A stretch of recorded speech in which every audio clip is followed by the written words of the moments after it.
ஒரு கேள்வி, இறுதியா ஒரு கேள்வியை கேட்க விரும்புறேன். வரலாறு உங்களை எப்படி ஞாபகம் வச்சுக்கணும்னு நீங்க நினைக்கிறீங்க?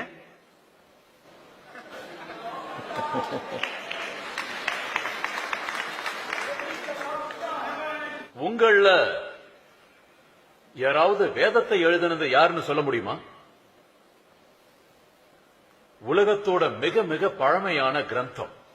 இன்னைக்கும் 5000 10,000 வருஷங்களுக்கு அப்புறம் இந்த உலகத்துக்கு வழிகாட்டக்கூடிய ஒரு சக்தியா இருக்கு. அப்படிப்பட்ட வேதத்தை எழுதினது யாருன்னு உங்களுக்கு தெரியுமா? அவ்வளவு பெரிய வேதத்தை உருவாக்கினவருடைய பேர் நமக்கு தெரியாதுன்னா, வரலாற்றுல எங்கேயுமே குறிப்பு இல்லைங்கிற போது இந்த மோடி யாரு? ஒரு சின்ன விஷயம் தானே.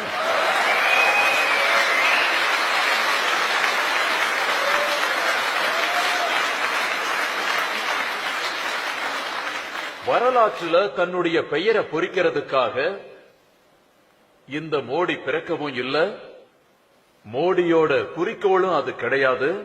என்ன பொறுத்த வரைக்கும் மோடிய மக்கள் 100 கோடி நாட்டு மக்கள்ல ஒருத்தராதான் பார்க்கணும். அதுக்கு மேல பார்க்க வேண்டிய அவசியம் இல்ல.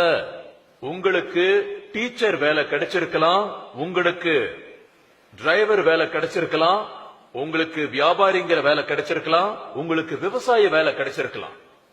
எனக்கு இந்த வேலை கிடைச்சிருக்கு. அதுக்கு மேல எதுவுமே இல்ல. எனக்கு வரலாற்றுல எல்லாம் பேரை பொறிக்கணுங்கிற ஆசையே கிடையாது.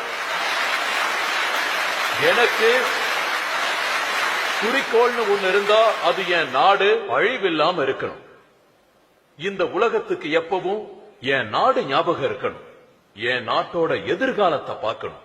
இந்த உலகம் என் நாட்டை பார்த்து பெருமைப்படணும். இது ஒரு அழகான நாடு. இந்த நாடு மனித நலத்திற்கான பாதையை காட்டும். உலகத்துக்கே பிரச்சனைகள்ல இருந்து வெளியில கொண்டு வர சக்தி இந்த பூமியில இருக்கு. இப்படிதான் உலகம் பார்க்கணுமே தவிர மோடியோட பேர் பிரகாசம் அடைகிறதுல எனக்கு விருப்பம் இல்ல.